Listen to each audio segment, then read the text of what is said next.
ಸ್ನೇಹಿತರೆ ನಮಸ್ಕಾರ. ಭಗವದ್ಗೀತೆಯ ಪ್ರಸ್ತಾವನೆಯ ಮುಂದುವರೆದ ಭಾಗ. ಮುಖ್ಯವಾಗಿ ಭಗವದ್ಗೀತೆಯನ್ನು ಶ್ರವಣ ಮಾಡುವುದು ಅಂದರೆ ಸಾಕ್ಷಾತ್ಕಾರ ಪಡೆದವರಿಂದ ಭಗವದ್ಗೀತೆಯನ್ನು ಕೇಳುವುದು ಅತ್ಯಂತ ಸುಲಭವಾದ ಮಾರ್ಗ. ಇದು ಶ್ರೋತೃವಿನ ಚಿಂತನೆಯನ್ನು ಪರಮ ಪ್ರಭುವಿನ ಕಡೆಗೆ ತಿರುಗಿಸುವಂತೆ ಮಾಡುತ್ತದೆ.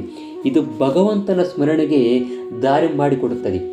ದೇಹವನ್ನು ತ್ಯಾಗ ಮಾಡಿದಾಗ ಭಗವಂತನ ಸಹವಾಸಕ್ಕೆ ಯೋಗ್ಯವಾದ ಆಧ್ಯಾತ್ಮಿಕವಾದ ಶರೀರವನ್ನು ಪಡೆಯಲು ಇದರಿಂದ ಸಾಧ್ಯವಾಗುತ್ತದೆ.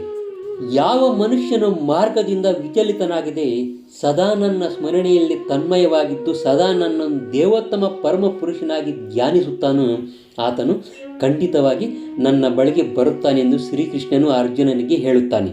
ಇದು ಬಹು ಕಠಿಣವಾದ ಮಾರ್ಗವೇನೂ ಅಲ್ಲ, ಆದರೆ ಅದನ್ನು ಅನುಭವಿಗಳಾದವರಿಂದ ಕಲಿಬೇಕು.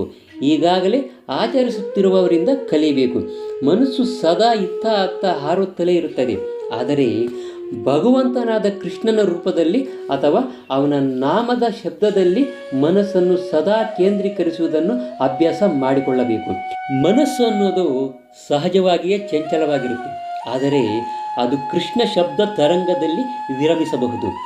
ಮನುಷ್ಯನು ಹೀಗೆ ಆಧ್ಯಾತ್ಮಿಕ ಸಾಮ್ರಾಜ್ಯದಲ್ಲಿರುವ ಆಧ್ಯಾತ್ಮಿಕ ಗಗನದಲ್ಲಿರುವ ದೇವೋತ್ತಮ ಪರಮ ಪುರುಷನನ್ನು ಧ್ಯಾನಿಸಬೇಕು, ಅವನನ್ನು ಸೇರಬೇಕು.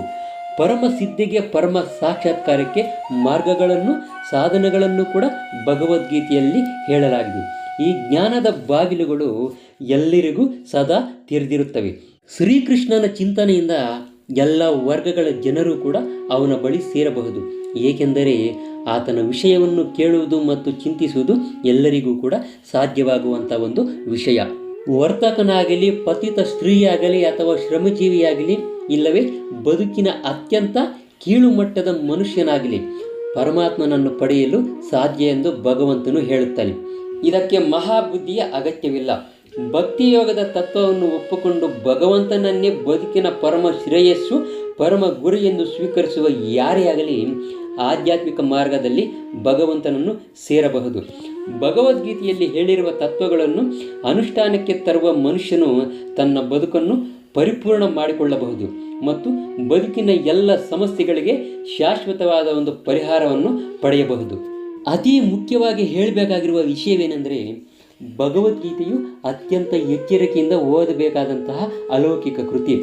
ಭಗವದ್ಗೀತೆಯ ಉಪದೇಶವನ್ನು ಸರಿಯಾದ ರೀತಿಯಲ್ಲಿ ಅನುಷ್ಠಾನಕ್ಕೆ ತಂದರೆ ಮನುಷ್ಯನು ಬದುಕಿನ ಎಲ್ಲ ದುಃಖಗಳಿಂದ ಮತ್ತು ಆತಂಕಗಳಿಂದ ಮುಕ್ತನಾಗಬಹುದು. ಅವನ ಬದುಕಿನಲ್ಲಿ ಎಲ್ಲ ರೀತಿಯ ಭಯಗಳಿಂದ ಬಿಡುಗಡೆ ಹೊಂದಬಹುದು ಮತ್ತು ಅಂಥವನ ಮುಂದಿನ ಬದುಕು ಆಧ್ಯಾತ್ಮಿಕ ಬದುಕಾಗುತ್ತದೆ.